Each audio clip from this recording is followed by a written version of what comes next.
كي ندعو إلى الله لننشر الخير في الكون الذي حار ونرسل العطر من روض الهدى الزاهي ويشرق آپ لوگ بھی پریشان ہوں گے کہ عمرے پہ جا رہے تھے مفتی صاحب روزانہ کے چکر میں جو ہے.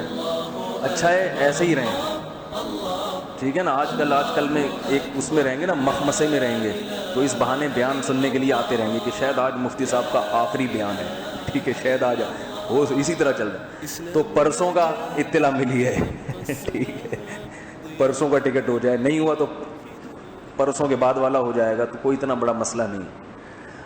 اچھا, ہم کل جو انبیاء کرام علیہم الصلاۃ والسلام کا تھوڑا سا ہم نے سلسلہ پڑھا تھا کہ نوح علیہ السلام, پھر ابراہیم علیہ السلام, لوط علیہ السلام, پھر اسحاق علیہ السلام, پھر ان کے بیٹے یعقوب علیہ السلام, پھر ان کے بیٹے یوسف علیہ السلام, پھر آگے ان کی نسل میں حضرت موسیٰ علیہ السلام, پھر موسیٰ علیہ السلام کے بعد ایک نبی ہیں جن کا قرآن میں تذکرہ نہیں ہے, جنہوں نے جہاد کیا اور بیت المقدس پہ قبضہ کیا. ان نبی کی فوج میں کون لوگ تھے؟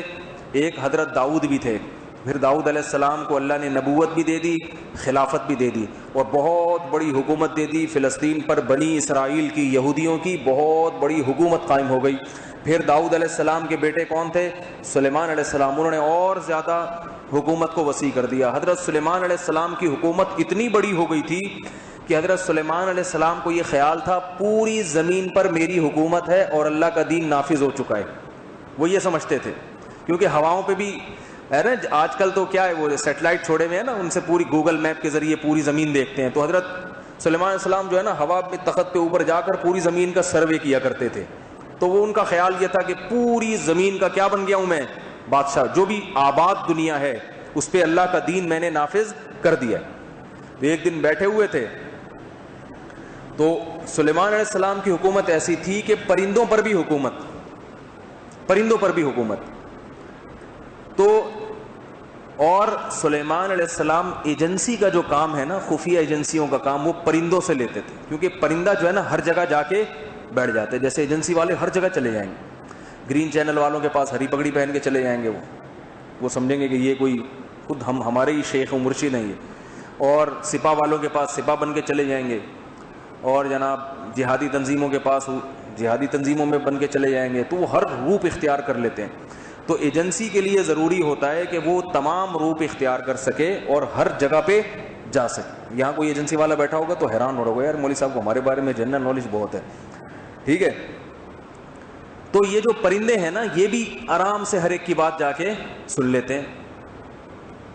تو سلیمان علیہ الصلوۃ والسلام نے جو ایجنسی کا کام تھا, خفیہ ایجنسیوں کا, دیکھو ایک بات اس سے پتہ چلتی ہے, اتنے بڑے اللہ کے پیغمبر اور اتنی زبردست طاقت اور حکومت, مگر حکومت چلانے کے لیے انہوں نے اسباب اختیار کیے ہیں.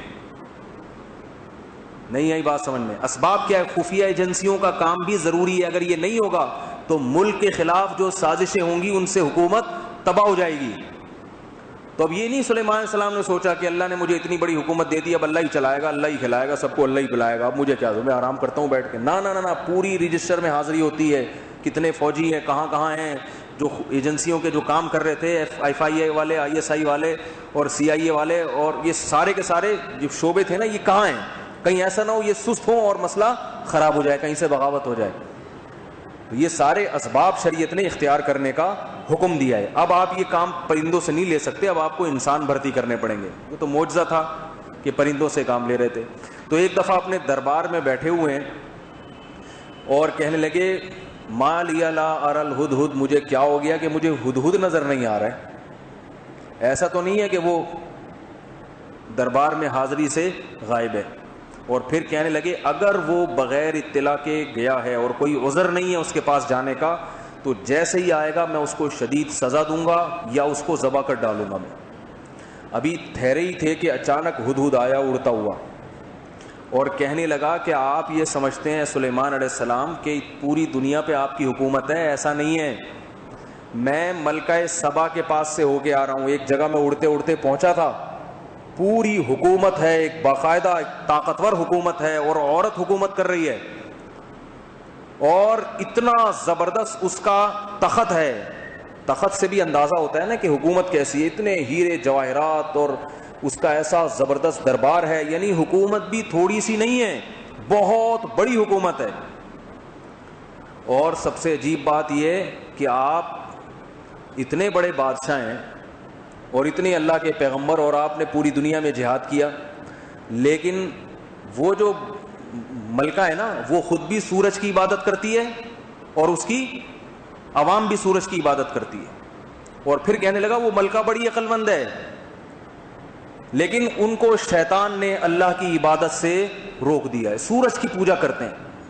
تو ہدہد ایسے غصے ہو رہا تھا اور ایسے حیران بھی ہو رہا تھا کہ آپ اتنے بڑے بادشاہ ہیں اور اتنی بڑی بادشاہت ایک قائم ہے اور سورج کی عبادت ہو رہی ہے آپ کی زمین میں, تو اس کے لیے میں وہ لفظ استعمال کرتا ہوں نا کہ آپ کو پتہ ہی کوئی نہیں, ٹھیک ہے نا. حضرت مولانا منظور چنیوٹی صاحب ایک دفعہ ہمارے مدرسے میں تشریف لائے, تو میں ان کے سامنے بیٹھا ہوا تھا. اس وقت حضرت مولانا منظور چنیوٹی صاحب دامت رحمہ اللہ تعالی, جن کا انتقال ہو گیا, ختم نبوت کے بہت بڑے عالم تھے. انہوں نے بڑی محنت اور کوشش کر کے ربوہ کا نام تبدیل کروا دیا. چنیوٹ کے قریب ایک ربوہ تھا نا, ربوہ, قادیانیوں نے ایک جگہ لی ہوئی ہے, اس کا نام رکھا ہوا تھا ربوہ. اصل میں اس کا نام تھا چناب نگر, تو قادیانیوں نے نام تبدیل کر کے کیا رکھ دیا, ربوہ. اب اس کا نقصان یہ ہو رہا تھا کہ قرآن میں جو ربوہ کا ذکر آیا ہے نا حضرت عیسیٰ علیہ السلام کے بارے میں, وہ قادیانی وہ قرآن کی آیت ادھر فٹ کرتے تھے کہ یہ ہے وہ ربوہ, اور انگریزوں کو دھوکہ دیتے تھے اس سے. تو اللہ مولانا منظور چنیوٹی رحمہ اللہ تعالیٰ کی مغفرت فرمائے, ان کے درجات بلند کرے. انہوں نے کوشش کر کے حکومتی سطح پہ یہ کام کروایا اور ربوہ کا نام تبدیل کر کے کیا کروا دیا, چناب نگر, تاکہ مستقبل میں کسی کو دھوکہ نہ ہو. اب جب یہ کام بڑی مشکل سے ہوا, آسانی سے نہیں ہوا, قادیانیوں نے بڑا زور لگا دیا کہ یہ تبدیل نہ ہو, لیکن یہ نام بالآخر تبدیل ہوا. تو چنیوٹ میں مٹھائیاں بٹیں پھر. تو حضرت مولانا منظور چنیوٹی صاحب تھے پنجابی بولنے والے, تو وہ کہنے لگے کہ مجھ سے فرمانے لگے کہ آپ کو پتہ ہے کہ ربوہ کا نام تبدیل ہو گیا؟ میں نے کہا حضرت معلوم نہیں ہے مجھے. کہنے لگے آپ کو پتہ ہی کوئی نہیں, ٹھیک ہے نا, آپ کو پتہ ہی کوئی نہیں, اور ادھر مٹھائیاں بٹ رہی ہیں. مٹھائی کو فرما رہے تھے مٹھائیاں, مٹھائیاں کو کیا فرما رہے تھے, مٹھائیاں. فرما رہے آپ کو پتہ ہی کوئی نہیں اور ادھر مٹھائیاں بٹ رہی ہیں. اتنی دیر میں ایک دوسرا طالب علم آیا, یہ بہت بڑے عالم تھے مگر اتنے سیدھے اور ایسے سادہ طبیعت کے تھے کہ آپ کو لگے گا نہیں کہ یہ کوئی عالم تھے. تو دوبارہ ان سے کسی طالب علم سے پھر انہوں نے پوچھا بھائی تمہیں پتہ ہے ربوہ کا نام تبدیل ہو گیا؟ کہنے لگے حضرت مجھے تو پتہ ہی نہیں. کہہ رہے ہیں عجیب بات ہے, ادھر آپ کو ادھر کسی کو پتہ ہی کوئی نہیں اور ادھر مٹھائیاں بٹ رہی ہیں. تو وہ جملہ ان کے منہ سے مجھے بڑا اچھا لگ رہا تھا. وہ بار بار یہ کہہ رہے تھے کہ آپ کو پتہ ہی کوئی نہیں اور ادھر مٹھائیاں بٹ رہی ہیں. تو جیسے وہ میں نے ایک بتایا تھا نا کہ ایک صاحب ہمیں کہنے لگے یہ کوئی غلط تو نہیں نہ ہوئی, بار بار مجھے یہ تانا دے رہے تھے کہ آپ نے یہاں یہ کیا وہاں یہ کیوں نہیں کیا, یہ کوئی غلط تو نہیں نہ ہوئی. تو مجھے وہ لفظ ان کا یاد رہ گیا, یہ کوئی غلط تو نہیں نہ ہوئی. تو مجھے بالکل حضرت مولانا منظور چنیوٹی کا وہ ملفوظ یاد آتا ہے کہ آپ کو پتہ ہی کوئی نہیں اور ادھر مٹھائیاں بٹ رہی ہیں. تو بالکل ہدہد نے اسی اسٹائل میں کہا ہوگا سلیمان علیہ السلام سے کہ اتنی بڑی حکومت ملکہ سبا کی اور باقاعدہ سورج کی عبادت ہو رہی ہے آپ کی موجودگی میں, اتنے بڑے بادشاہ جس کے جنات تابع, اور آپ کو پتہ ہی کوئی نہیں, ٹھیک ہے نا, اور آپ کو پتہ ہی کوئی نہیں. تو بالکل ایسے ہی کہا ہوگا ہدہد نے, آپ کو پتہ ہی کوئی نہیں. حضرت سلیمان علیہ السلام غضبناک ہو گئے, یہ کیا بات ہے, میں موجود ہوں اور میری موجودگی میں زمین پر کس کی عبادت ہو رہی ہے, سورج کی عبادت. تو اللہ نے مجھے جو اتنے معجزے دیے, ہواؤں کو تابع بنایا, جنات کو تابع بنایا, یہ اس لیے تھوڑی کہ میری موجودگی بھی ہو اور زمین پر سورج کی عبادت بھی ہوتی رہے, یہ کیسے ہو سکتا ہے. لیکن یہ ڈر بھی تھا حضرت سلیمان علیہ السلام کو کہ کہیں ہدہد جھوٹ تو نہیں بول رہا, ٹھیک ہے نا, غیر حاضری کا ایسا تو نہیں کہ اپنے بہانہ کر رہا ہو. تو سلیمان علیہ السلام نے ہدہد کو پہچاننے کے لیے کہ سچ بول رہا ہے یا جھوٹ, اسے ایک رقعہ لکھ کر دیا. ہدہد پڑھنا تو نہیں جانتا تھا. ہدہد سے کہا کہ یہ دو اور ملکہ سبا کو دے کر آؤ اور اس سے جواب لے کر آؤ. تو وہ جواب جب آئے گا نا تو پھر پتہ چل جائے گا واقعی کوئی بادشاہ ہے, ورنہ ہدہد کا نہ لکھنا جانتا ہے, نہ پڑھنا جانتا ہے, نہ جواب لکھنا جانتا ہے. تو ہدہد گیا, اس نے ملکہ, پہلے زمانے میں پرندوں کے ذریعے خط و کتابت کا کام لیا جاتا تھا. تو کبوتر کے ذریعے یہ بہت کام لیا جاتا تھا. لو لیٹر لکھے جاتے تھے کبوتر کے ذریعے. وہ لیلا مجنو نئے زمانے میں آ گئے نا, تو اب وہ فون پہ بات چیت شروع کر دی. تو انہوں نے کہا وہ پرانا جو زمانہ تھا نا ہمارا کبوتروں کے ذریعے خط بازی کا, اس کا جو مزہ تھا وہ موبائل میں نہیں ہے.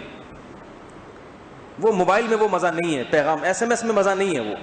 تو ہم وہی پرانے اسٹائل سے ہی خط بازی کیا کریں گے. تو ایک دن کیا ہوا, لیلا کی طرف سے خالی کبوتر آیا.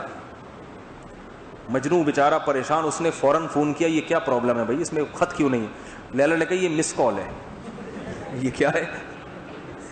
ہم ہیں تو پرانے زمانے کے, مگر کچھ جدید اثرات بھی تو آ گئے نا, تو اب کبوتر کے ذریعے مس کالیں بھی آئیں گی. تو ہدہد نے لے جا کر وہ خط دے دیا کس کو؟ ملکہ سبا کو, جس کا نام کہا جاتا ہے کہ بلقیس تھا. یہ حدیث میں کہیں نہیں ہے لیکن اسرائیلی روایات ہیں, صحیح بھی ہو سکتا ہے, تو ہم بلقیس ہی کہہ دیتے ہیں فی الحال آسانی کے لیے. تو بلقیس کو لے جا کے وہ پکڑا دیا. اب وہ جو ملکہ سبا تھی, اچھا وہ خط کتنا شارٹ لکھا سلیمان علیہ السلام نے, مختصر بات, گل ویلے دی تے پھل موسم دا والا کام کیا. فرمایا انہو من سلیمان, یہ خط سلیمان کی طرف سے ہے. وَإِنَّهُ بسم اللہ الرحمن الرحیم, اس خط کا مضمون یہ ہے شروع اللہ کے نام سے جو بڑا مہربان اور نہایت رحم کرنے والا ہے. بسم اللہ الرحمن الرحیم. آگے مضمون کیا ہے؟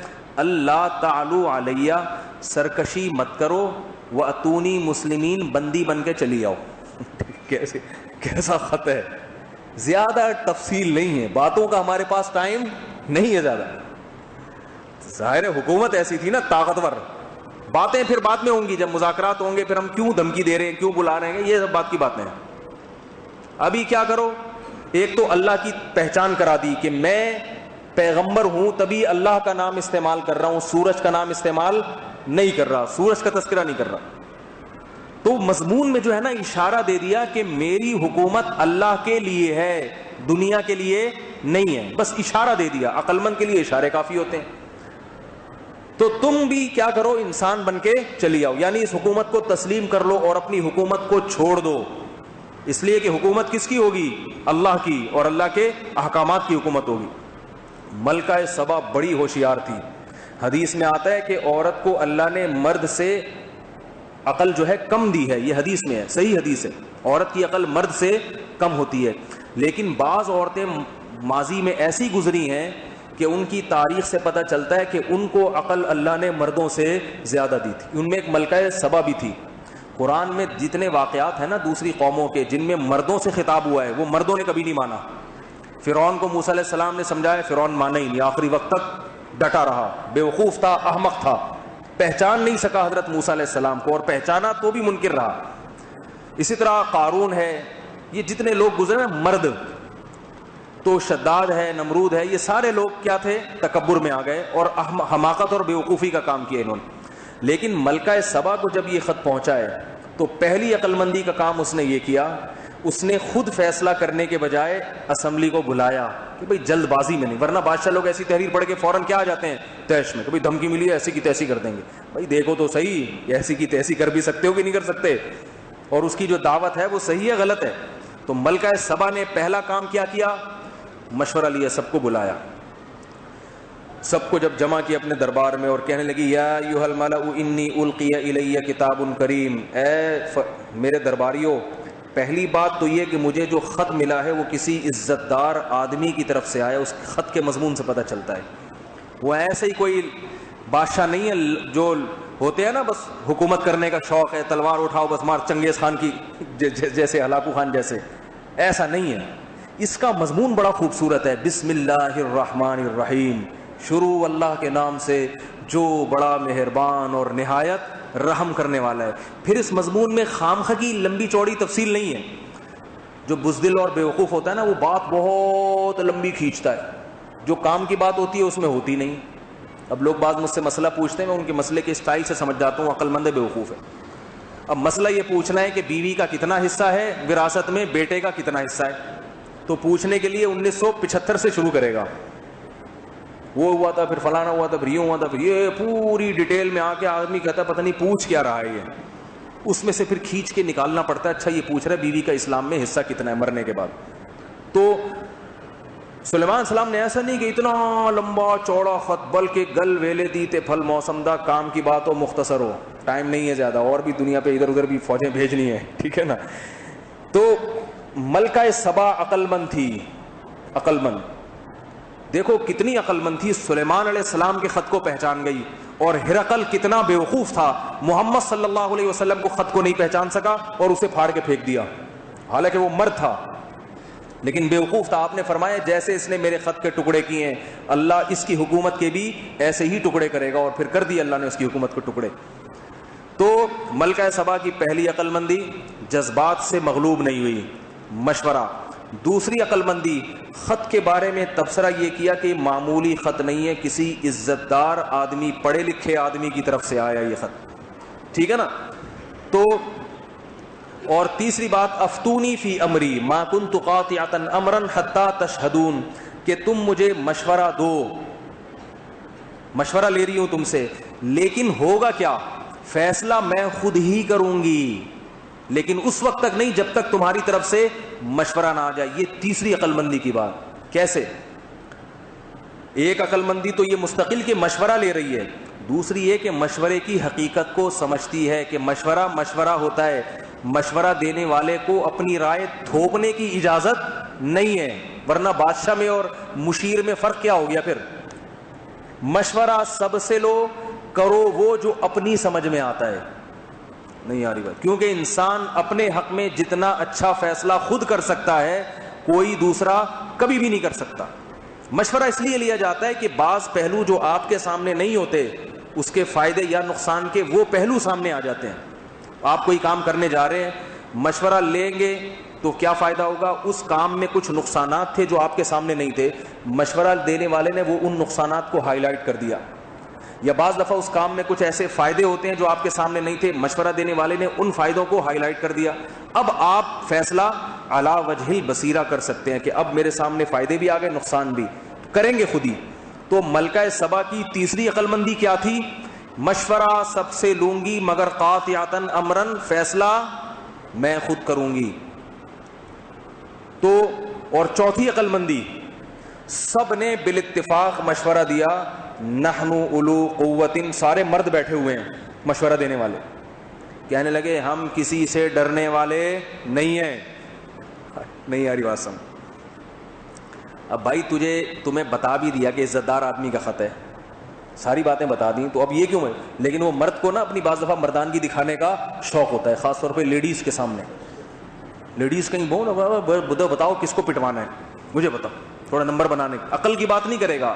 آپ بتائیں آنٹی، آپ بتائیں آپ کو کس نے چھیڑا ہے، میں جا کے اس کو بھی بتاتا ہوں. میں اس کو تو وہ عورتوں کے سامنے شو مارنے کا شوق ہوتا ہے. تو وہ جتنے مسٹنڈے بیٹھے ہوئے تھے نا، موٹے موٹے لمبے لمبے، انہوں نے کہا ملکہ سبا کو کہ بندے کا نام بتاؤ. ٹھیک ہے، نحن اولو قوت و اولو بأس شدید، ہم بڑی زبردست جنگوں والے لوگ ہیں. یہ جو اتنی بڑی حکومت ہماری قائم ہوئی ہے الیکشن سے نہیں ہوئی ہے، یہ ہم نے جنگیں جیتی ہیں. پہلے زمانے میں الیکشن تھوڑی ہوتے تھے، پہلے زمانے تو جس کی لاٹھی اس کی بھینس، جو زیادہ طاقتور ہے وہ حکومت کرتا تھا. تو ہم نے جو اتنی بڑی حکومت قائم کر دی، بڑے زبردست لڑاکا لوگ ہیں ہم لوگ، اور اولو قوت، بہت طاقتور لوگ ہیں، فوجی قوت بہت زبردست ہے ہمارے پاس. لیکن مسئلہ یہ کہ بادشاہ تو ہے نا، والامر الیک، فیصلہ تو نے کرنا ہے. ہم نے تو تجھے بتا دیا، ہمارا مشورہ یہ ہے کہ لڑاکا لوگ ہیں ہم. چوتھی عقل مندی آپ ملکہ سبا کی دیکھیں کہ جب سارے لوگ بالاتفاق کوئی رائے دیتے ہیں تو انسان ان کی رائے سے نفسیاتی طور پہ بہرحال متاثر ہو جاتا ہے. اور رائے دینے والے بھی جب مرد ہوں اور رائے سننے والی عورت ہو، وہ تو اور متاثر ہوتی ہے کہ اتنے سارے کہہ رہے ہیں اور ہیں بھی سارے مرد. عورتوں میں کسی سے متاثر ہونے کا جذبہ زیادہ ہوتا ہے، وہ جلدی متاثر ہو جاتی ہیں. تو اس کے باوجود بھی ملکہ سبا کی قوت فیصلہ کو دیکھیں کہ اتنے سارے لوگوں سے مشورے کے بعد بھی متاثر نہیں ہوئی، اور کہنے لگی کہ بھائی دیکھو، لڑنے کا موقع ہوا تو لڑیں گے، لیکن پہلے اس کو آزمائیں گے کہ یہ واقعی اللہ کا سچا نبی ہے اور یہ اللہ کی حکومت کو دنیا پہ نافذ کرنے کے لیے حکومت کرنا چاہ رہا ہے، یا یہ دنیا کا لالچی ہے لیکن لیبل کس کا استعمال کر رہا ہے، اللہ کا. بعض لوگ دنیا دار ہوتے ہیں نا، مگر نام کس کا استعمال، جیسے کنٹینر میں نہیں ہوا تھا پچھلی دفعہ، بڑے زبردست اجتماعات ہو رہے تھے نا. ایک صاحب تھے کنٹینر کا, انہوں نے بہت ناجائز استعمال کیا تھا, اتنا مہنگا کنٹینر, اس میں 1 مہینے کا دھرنا, پھر اس میں 27, اس دھرنے میں جو شریک ہوگا اس کو 27ویں رات کی عبادت سے زیادہ ثواب ملے گا. آپ کو یاد ہوگا نا بھائی, ایک تھے ہمارے بہت بڑے بزرگ, ابھی زندہ ہیں لیکن وہ سیاسی سطح پہ سنا ہے کہ بالکل ہی بیچارے وہ ہو گئے ہیں, فیل ہو گئے ہیں. تو انہوں نے 27ویں رات کو جاگنے کی جو فضیلت ہے نا اسلام میں, وہ اپنے کنٹینر کو دیکھنے کی انہوں نے فضیلت رکھی. میرے دھرنے میں آؤ, بیٹھو, اور جو یہاں رات گزارے گا تو اس کو کیا ملے گا, 27ویں رات سے بھی زیادہ ثواب ملے گا. تو بعض لوگ مذہب کو کیش کراتے ہیں غلط. تو ملکہ سبا نے کہا ایسا نہ ہو کہ نام اللہ کا لے رہا ہے, اللہ کو تو وہ لوگ بھی جانتے تھے, اگرچہ شرک کرتے تھے مگر اللہ کو جانتے تھے, لیکن ہو دنیا دار. تو اگر یہ دنیا دار آدمی ہے اور اس کا مقصد دنیا کے لیے حکومت ہے تو پھر ہم اس سے لڑیں گے, کیونکہ جتنا طاقتور وہ ہے تو ہم کسی سے ڈرنے والے نہیں ہیں. لیکن اگر یہ اللہ کے لیے لڑ رہا ہے تو پھر اس سے لڑنا ہمارے لیے نقصان دہ ہے. اور کہنے لگی ان الملوک اذا دخلوا قریۃ, یاد سمجھ یہ ذہن میں بٹھاؤ کہ تم جیت سکتے ہو لیکن ہار بھی سکتے ہو. اگر ہار گئے تو کیا افورڈ کر سکتے ہو ہار کو, کیونکہ کہنے لگی اگر وہ جنگ کر کے ہم پہ غالب ہوئے تو بادشاہوں کی عادت ہوتی ہے جب وہ جنگ کے ذریعے کسی ملک میں داخل ہوتے ہیں تو عزت دار لوگوں کو ذلیل کر دیتے ہیں. آج جو تم اتنی بھڑکیاں مار رہے ہو نا بیٹھ کے, یوں کر دیں گے تو وہ کر دیں گے, تو سارے لٹکے ہوئے ہوں گے, کوئی اس درخت پہ لٹکا ہوا ہوگا, کوئی اس درخت پہ لٹکا ہوا ہوگا, یا غلام بنے ہوئے ہوں گے اور جھاڑو لگا رہے ہوں گے, پوچھا لگا رہے ہوں گے سلیمان علیہ السلام کے محل میں. کتنی عقل کی بات ہے, میں تو حیران ہوتا ہوں اس کی ذہانت پر, خاص طور پہ جس نے قرآن میں دوسرے واقعات پڑھے ہو نا قارون اور فرعون کے, تو وہ تو حیران ہوگا کیسی عقل مند تھی. اس لیے اس نے کہا کہ نہ تو یہ فیصلہ کہ لڑنا ہے ہر صورت میں, یہ بھی صحیح نہیں ہے, اور نہ یہ کہ نہیں لڑنا, بلکہ اس کو پہلے آزمانا ہے. اس سے پتہ چلتا ہے کہ جب کسی نبی کی نبوت کہیں ظاہر ہو تو کافر کی ذمہ داری ہے کہ وہ اس نبی کو پہچاننے کی کوشش کرے. وہ یہ نہیں کہ مجھے پتہ ہی نہیں تھا کہ یہ برحق ہے یا صحیح نہیں, بھائی ان کی سیرت پڑھو, ان کو پہچانو, ان کی تعلیمات دیکھو. تو ملکہ سبا نے اب یہ کون سی 5ویں عقل مندی کیا, پہچاننے کا جو طریقہ اس نے استعمال کیا. بھائی اب کیسے پہچانے کہ یہ صحیح ہے یا غلط ہے, یہ بڑا مشکل کام ہے یا نہیں ہے. آپ لوگ کو بہت مشکل ہے بات سمجھانا بھائی. بھائی آپ کسی کو اتنا ٹائم نہیں ہے اس کے پاس سمجھنے کا, تو اب چھوٹا سا امتحان ہو, چھوٹا سا کوشچن پیپر ہو جس کے میں سوالات ہوں اور اس سے فوراً پتہ چل جائے کہ یہ سچے ہیں یا جھوٹے. تو یہ 5ویں عقل مندی, اس نے کہا اگر یہ دنیا کے لیے لڑ رہے ہیں نا تو ان کا مقصد ہے دولت پیسہ ہے.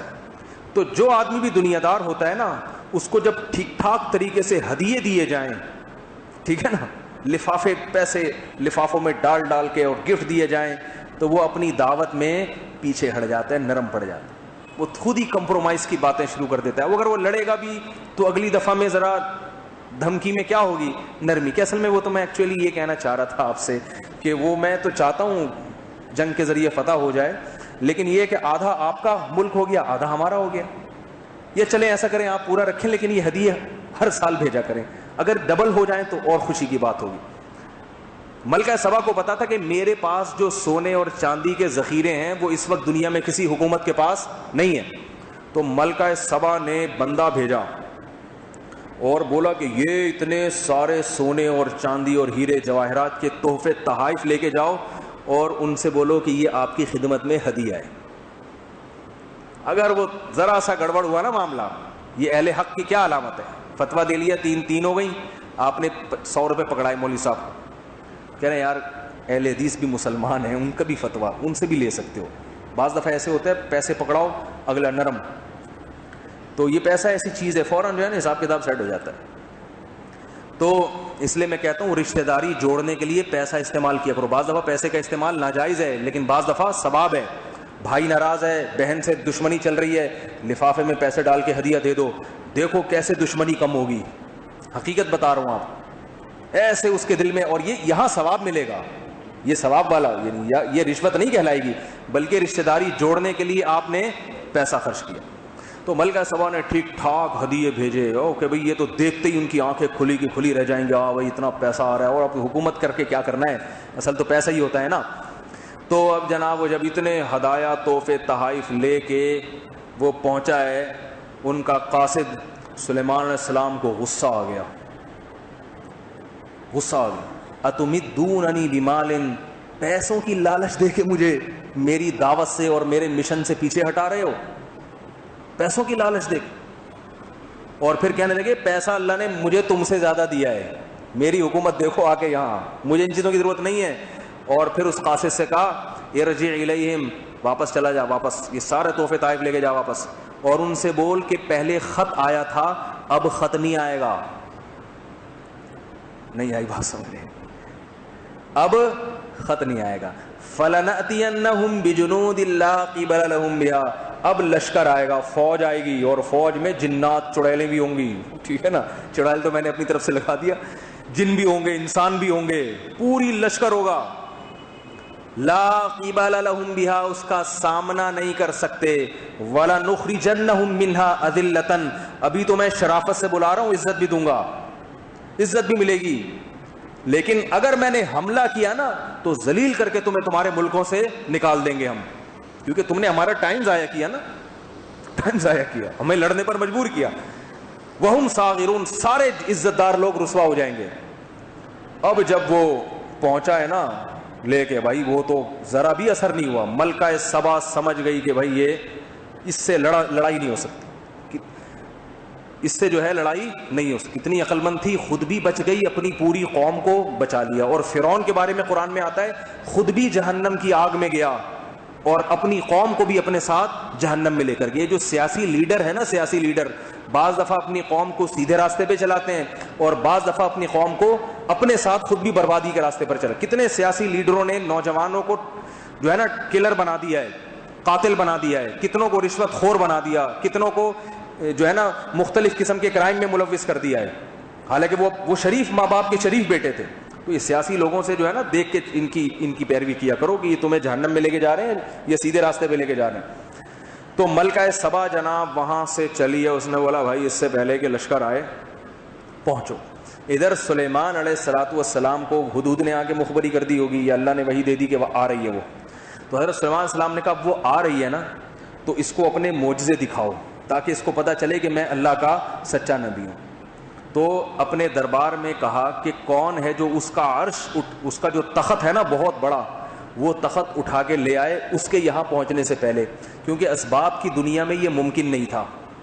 کتنی تیز رفتار سواری ہو اس زمانے میں, وہ اتنا بڑا تخت وہاں سے ہلا نہیں سکتی, اس تخت ہی کے پہیے لگیں گے تو وہ چلے گا, ایسا ورنہ کوئی چیز نہیں تھی. تو ملکہ سبا جو ہے نا وہ حیران ہو جائے گی کہ یہ یہاں کیسے آ گیا.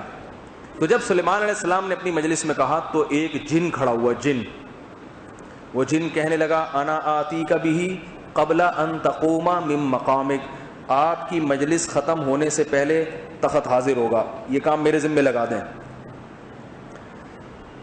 دوسرے ایک بزرگ تھے جن کو اللہ نے زبور کا علم عطا کیا تھا, قال الذی عندہ علم من الکتاب, ان بزرگ نے کہا کہ حضرت مجلس برخاست ہونے میں تو بہت ٹائم لگے گا, آپ کی پلک جھپکنے سے پہلے تخت حاضر. یہ کہا اور تخت حاضر, پلک جھپکنے میں تو ٹائم ہی نہیں لگتا نا.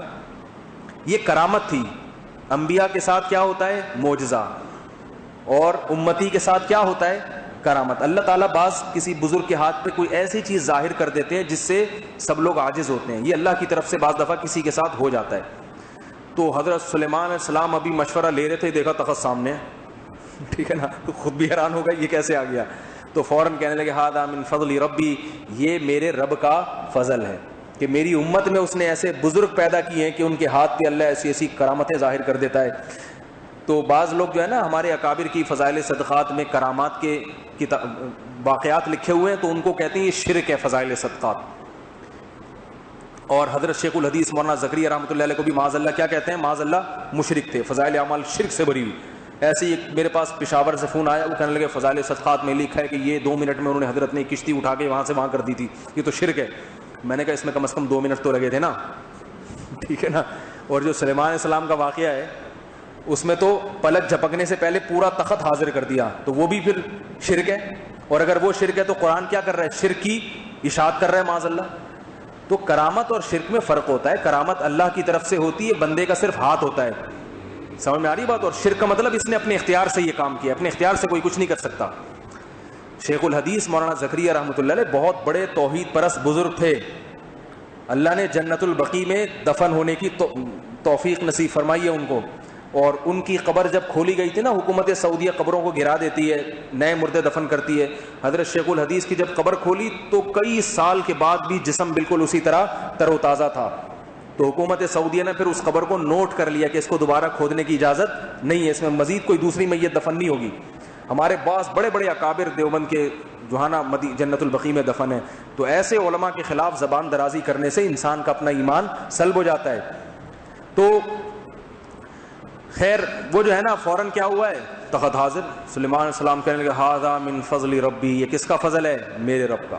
کیونکہ کام تو رب نے کیا ہے، انہوں نے تھوڑی کیا ہے، اصل کام کس کا ہے؟ رب کا ہے.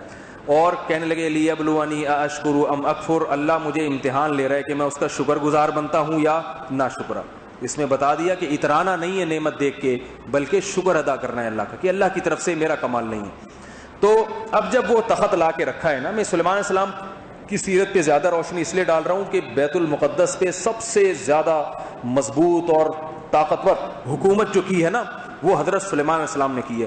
تبھی حضرت سلیمان کا جو لقب ہے نا وہ بادشاہ اور ملک مشہور ہے. آج انگریزی کی کتابوں میں بھی جب سلیمان علیہ السلام کا نام آتا ہے تو کنگ سلیمان کہتے ہیں نا، سلیمان، یہ کنگ سلیمان کہتے ہیں. تو یہ ان کا لقب مشہور ہو گیا کیونکہ بادشاہت بڑی زبردست تھی ان کی. تو اب کیا ہوا ہے کہ ملکہ سبا آ گئی پورے جاہو جلال کے ساتھ، اس کا اکرام کیا گیا.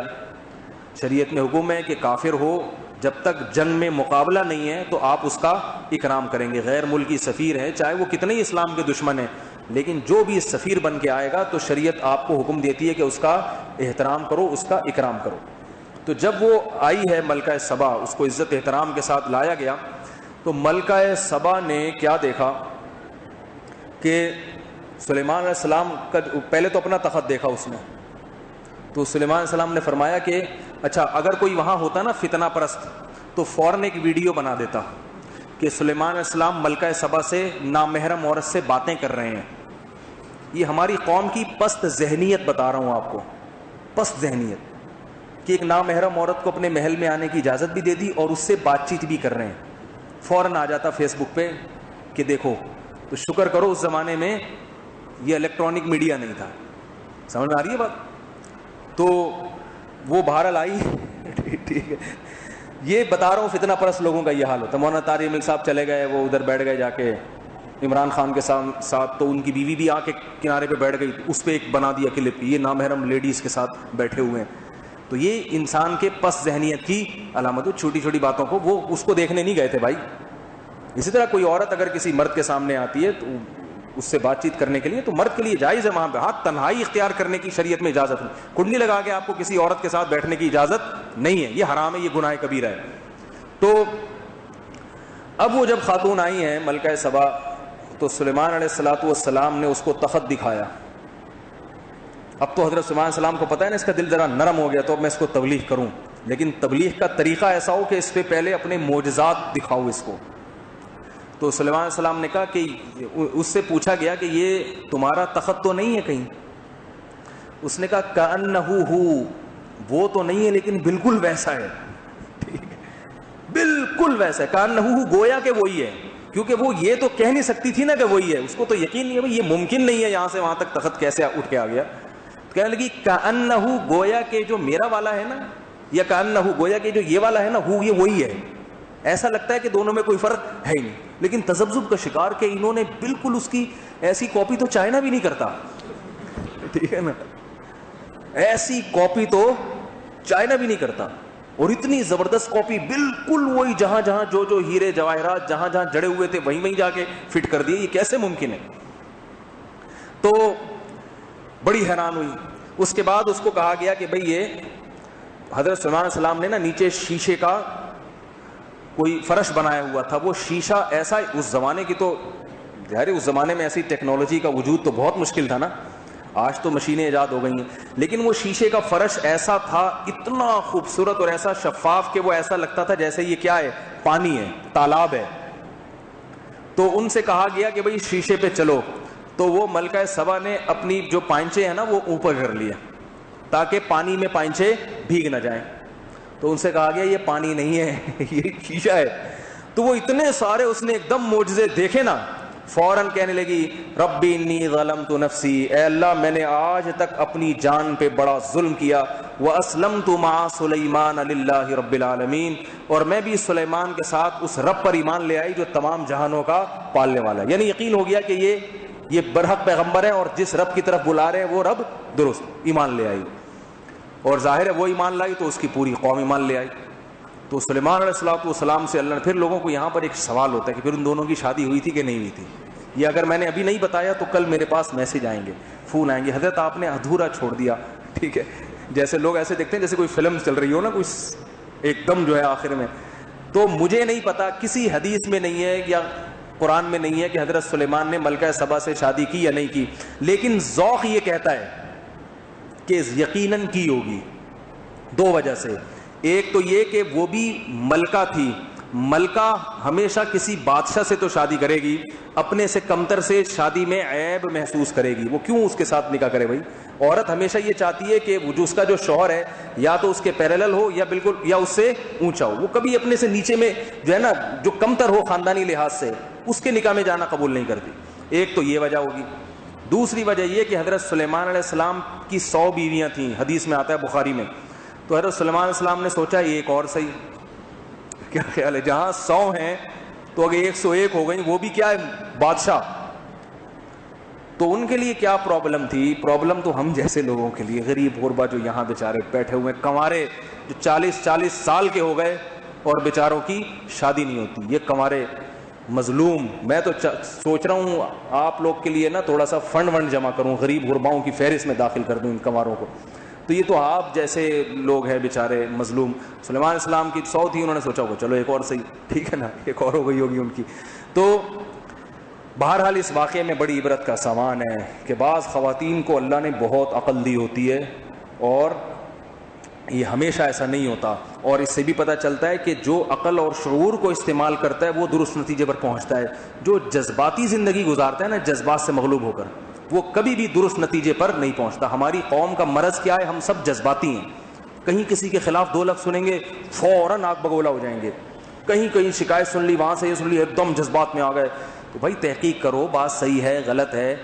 کوئی اپنی غیبت سن لی کہ بھائی کہیں سن لیا کہ فلاں آپ کے خلاف کچھ بول رہا تھا, ایک دم بس اس کو لڑنے مارنے کے لیے, ہو سکتا ہے وہ بول ہی نہ رہا ہو, یا بولا ہو اس نے یہ الفاظ نہ بولے ہوں. تو ہمیں اس واقعے سے جو بہت اہم سبق ملتا ہے کہ جذباتی آدمی یا جذباتی عورت کبھی بھی کامیاب نہیں ہوتی. ہمیشہ ٹھنڈے مزاج کا آدمی, چیزوں میں تحقیق کرنے والا اور سوچ سمجھ کے فیصلہ کرنے والا, وہی آدمی کامیاب ہوتا ہے. اللہ تعالیٰ سمجھنے کی عمل کی توفیق عطا فرمائے. یہ پرچہ دیا ہے بھائی. کیا کا کوئی مذہب ہے شیطان کو پوجنا؟ پتہ نہیں. آج کل نوجوان لڑکے لڑکیاں ماڈلنگ کرتے ہیں, ماں باپ نمازی ہیں, ایسے میں اولاد کا کیا کریں؟ ماڈلنگ کیوں کر رہے ہیں؟ تو حرام ہے, جائز نہیں ہے. ماں باپ نمازی ہیں تو ماں باپ کو بچپن سے تربیت کرنی چاہیے نا. ماں باپ نے بچپن میں ایسے اسکولوں میں پھینک دیا ہوتا ہے کہ جاؤ جو مرضی کرو, پھر وہ تو یہی کرتے ہیں. کئی ماؤں کے فون آتے ہیں میرے پاس کہ میری بچی ماڈلنگ کر رہی ہے, میری بچی راتوں کو گھر سے باہر گزارتی ہے, میں ایسے ہوں جیسے توے پر بیٹھی ہوئی ہوں, گرم چولہے پہ بیٹھی, میرے یہ جذبات ہیں, میں کیا کروں؟ تو بھائی جب کرنا کا ٹائم تھا اس وقت آپ نے سستی دکھائی ہے. اپنی بیٹیوں پہ خاص طور پہ بچپن سے کنٹرول کیا کرو. اور ایک لڑکی کا فون آیا میرے پاس کہ میرا بوائے فرینڈ ہے, فون نہیں آیا, اس نے میسج بھیجا, میرا بوائے فرینڈ ہے اور میں اس کے ساتھ ٹائم پاس کروں, میری ماں کو تکلیف ہے. آپ دیکھیں کیا اسلام میں اس کی اجازت ہے کہ میری والدہ, میری جو نجی زندگی ہے, میری پرائیویٹ لائف میں میری والدہ ٹانگ اڑائیں؟ کیا اسلام؟ یہ مفتی سے پوچھ رہی ہیں. یعنی اتنا ماحول خراب ہو گیا ہے کہ وہ لڑکی یہ سمجھ رہی ہے کہ مفتی اس کی فیور کرے گا. نہیں آ رہی میرا خیال ہے بات؟ وہ یہ سمجھ رہی ہے تو میرا ذاتی حق ہے, بنیادی حق ہے. یہ تو مفتی صاحب بھی یہ کہیں گے تمہاری والدہ غلط کر رہی ہیں. یہ قوم کا یہ حالات ہو رہے ہیں. تو بچپن سے کنٹرول کرو. ایسے اسکولوں میں نہ پڑھاؤ جہاں لڑکے لڑکیوں کی مخلوط تعلیم ہے. الحمدللہ ایسے اسکول بھی اب وجود میں آ گئے ہیں جہاں اسلامی ماحول ہے اور تعلیم بھی معیاری ہے. ایسے اسکول بھی وجود میں آ گئے, تو ان میں کیوں نہیں بچوں کو داخل کراتے؟ بچہ تعلیم بھی تعلیم تو ضروری ہے, تعلیم کے بغیر تو کوئی بھی قوم دنیا میں عزت کے ساتھ رہنے کا حق رکھتی نہیں ہے. تو تعلیم بھی ضروری ہے, لیکن ماحول ایسا ہونا چاہیے جو دینی ماحول ہو. اس کی کوشش کیا کریں سمجھنے کے وقت. اللہ اکبر اللہ اللہ اللہ اکبر لا الہ